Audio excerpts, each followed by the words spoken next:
ये भारत है और भारत जो है बाबा साहब अम्बेडकर के संविधान से चलेगा, सरिया से नहीं चलेगा। कि ये जो वक्फ बोर्ड है ना, सिर्फ ये भूमाफिया है, ये सिर्फ जमीनों को जो है जब्त करने का काम कर रहा, कब्जा करने का काम कर रहा। तो भैया शरीयत के अगर कानून चलाना है आपको तो 56 मुस्लिम देश पड़े हुए हैं, वहाँ पे जाकर के अपना आप शरिया कानून चलाइए। जो है उस टाइम कांग्रेस की सरकार थी, आज जो है 56 इंच मोदी जी की सरकार है।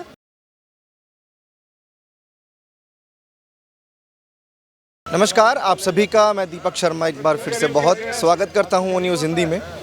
देखिए, मुस्लिम पर्सनल लॉ बोर्ड ने वक्फ बोर्ड संशोधन बिल के खिलाफ मोर्चा खोल दिया है, क्योंकि सरकार वक्फ बिल संशोधन को लेकर सख्त नज़र आ रही है। लेकिन जितने भी तंजीमें हैं, मुस्लिम तंजीमें, जैसे वक्फ बोर्ड हो गया, जमीयत उलेमा हिंद हो गया, ये संगठन अब कह रहे हैं कि हमें सड़कों पर उतरने के लिए मजबूर किया जा रहा है और जंतर मंतर पर ये प्रोटेस्ट करने की धमकियां दे रहे हैं और कह रहे हैं कि हम शाहीन बाग जैसे हालात पूरे देश में कर देंगे, पूरी दिल्ली में कर देंगे। और दिल्ली में वो बड़ा विरोध प्रदर्शन करने की तैयारी कर रहे हैं। शाहीन बाग बना देंगे। आपको पता है सरकार के पास डंडा होता है, शाहीन बाग बना देंगे ना तो सरकार मोर बना देगी मार मार के। आपको पता है ना। और एक बात बताइए, क्या ये वही लोग हैं जो कहते हैं कि भैया हम संविधान का जो है समर्थन करते हैं, उसका सम्मान करते हैं? आज संविधान के अगेंस्ट खड़े हुए हैं ये लोग। क्या ये देश से प्यार करते हैं ये लोग? और आप बात करें कि भैया वक्फ बोर्ड क्या है? वक्फ बोर्ड पाकिस्तान में भी मुसलमान रहते हैं, बांग्लादेश में भी रहते हैं, गाजा फिलिस्तीन हमारे जैसे जगह पे देश में भी रहते हैं, वहाँ पर वक्फ बोर्ड क्यों नहीं है? सिर्फ हमारे देश में ही है। अरे भैया, ये है कौन ये जो इतना ज़्यादा जो है ज़मीनों को दान कर रहा है?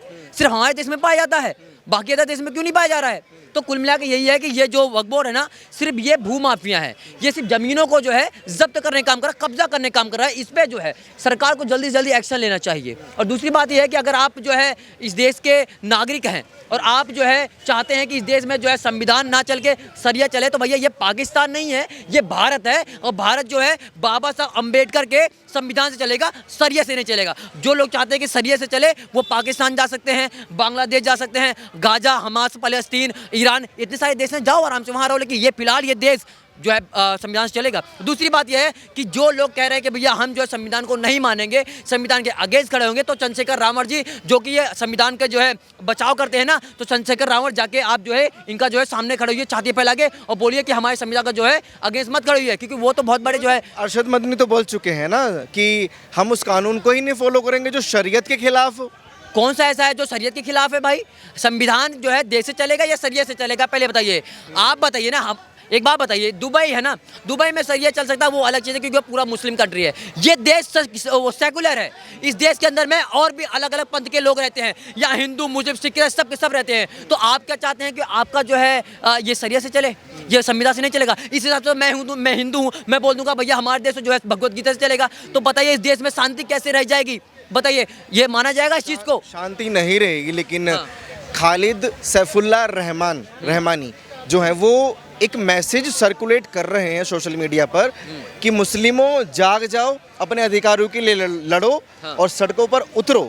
तो उनको तो ये अपने अधिकारों को खनन नजर आ रहा है ना, ये जो संशोधन किया जा रहा है या छेड़खानी की जा रही है। पत्रकार, आप बताइए, अगर यही जो है वक्फ बोर्ड वाले अगर आपके घर पे बोल दे कि भैया ये तो वक्फ बोर्ड का है, तो क्या आप दे देंगे? नहीं देंगे ना, क्योंकि वो तो आपके खून पसीने की कमाई की है। तो ये वक्फ बोर्ड तो कहीं भी जाके बोल देता है भैया ये हमारा है। 1500 साल पुराने मंदिर कहता है ये हमारा है, जबकि 1500 साल से पहले कोई नामो निशान था ही नहीं। वक्फ बोर्ड को बने हुए कितना दिन हुआ है? 100 साल नहीं हुआ है। वो कह रहे हैं भैया ये तो मंदिर हमारा है। तो ये चीज़ क्या है? ये कब्जा वाला सिस्टम चल गया ना। तो कब्जा अगर वाला वो सिस्टम होगा तो जो सरकार है वो संविधान लेके आएगी, कानून लेके आएगी, उस पर लागू करेगी, और ये चीज़ बिल्कुल नहीं हो पाएगा। जो सर्कुलेट मैसेज किया जा रहा है कि उठिए, जागिए, इकट्ठा होइए, ये तो वही वाली बात होगी जिसे असदुद्दीन ओवैसी कहते हैं भैया 15 मिनट में करेंगे। क्या करना चाहते हो? देश के अंदर में जो है हिंदू मुस्लिम में लड़ाई करवाना चाहते हो, या फिर देश की शांति को भंग करना चाहते हो? तो ऐसे बहुत सारे लोग हैं जो अब जो है यहाँ पे क्या करना चाह रहे हैं, अब यहाँ पे कट्टरता फैलाने की कोशिश कर रहे हैं। हम हिंदू है, कहते हैं भैया हिंदू मुस्लिम भाई भाई, ठीक है, हम दोनों आपस में भाई भाई हैं। लेकिन अब अदर कुछ लोग क्या कर रहे हैं कि भैया इनको जो है जगाने काम कर रहे हैं, इनको कट्टरता की तरफ ले जाने की कोशिश कर रहे हैं, ताकि ये लोग जो है बाहर निकले, लड़ाई झगड़ा करे, खून कत्ल हो, और उसके बाद देश में अशांति फैल जाए। तो ऐसे लोगों का आप बात मत सुनिए। हिंदू मुस्लिम का भाईचारा जैसे पहले बना हुआ था वैसे ही बना रहेगा, और जो कानून लेके आ रही है देश में, जो सरकार लेके आ रही है, वो संविधान के तहत लेके आ रही है, उसका सम्मान कीजिए। अगर आप देशभक्त हैं, अगर आप देश विरोधी हैं, तो उसका जो है विरोध कीजिए।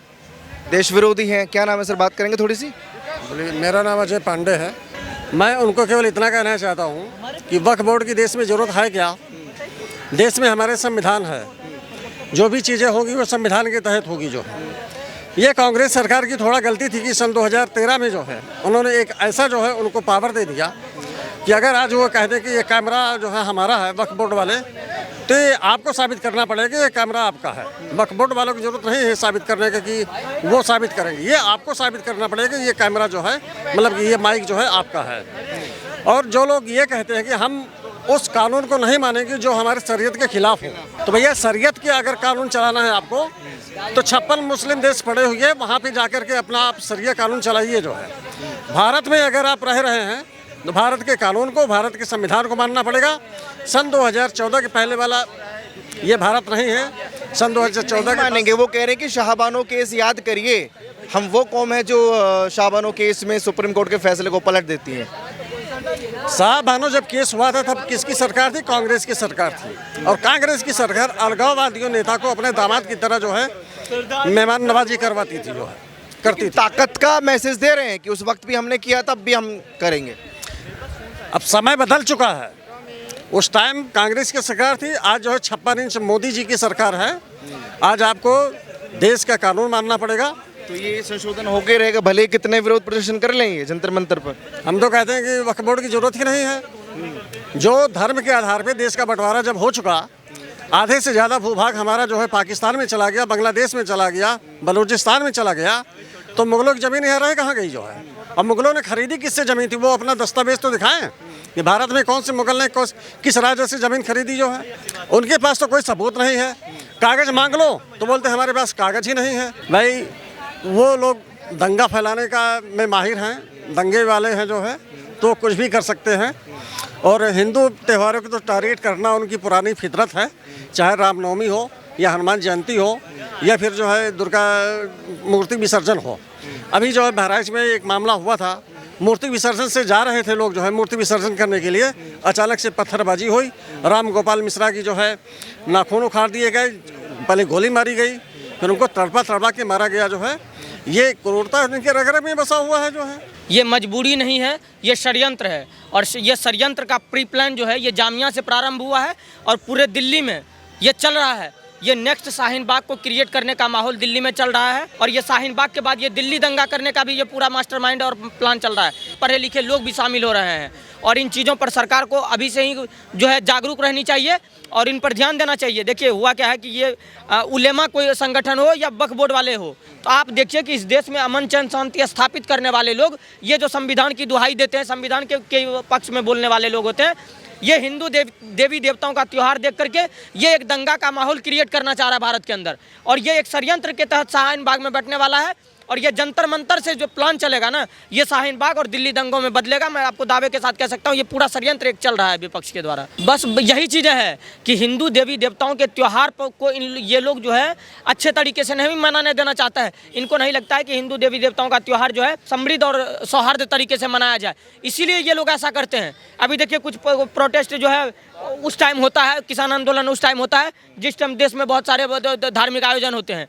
तो इन चीज़ों का एक टारगेट बेस होता है कि अगर दंगा होगा तो फिर हिंदुओं का नाम लगा देंगे कि हिंदू मस्जिद के आगे आकर के ये कर रहा था, वो कर रहा था। ये टोटल वाइल्ड कार्ड गेम है और ये गेम को चलाने वाला सिर्फ भारत में नहीं कि कई सारे और कंट्री में है।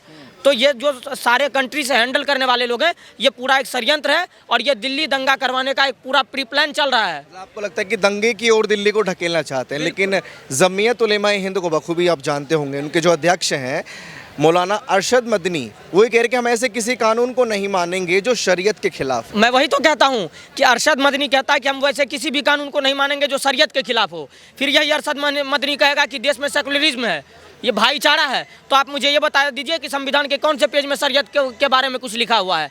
अगर शरीयत के बारे में संविधान में कुछ नहीं लिखा हुआ है तो इस शरीयत पर चलने वाले लोग संविधान के समर्थक कैसे हो गए? ये तो फिर संविधान विरोधी है।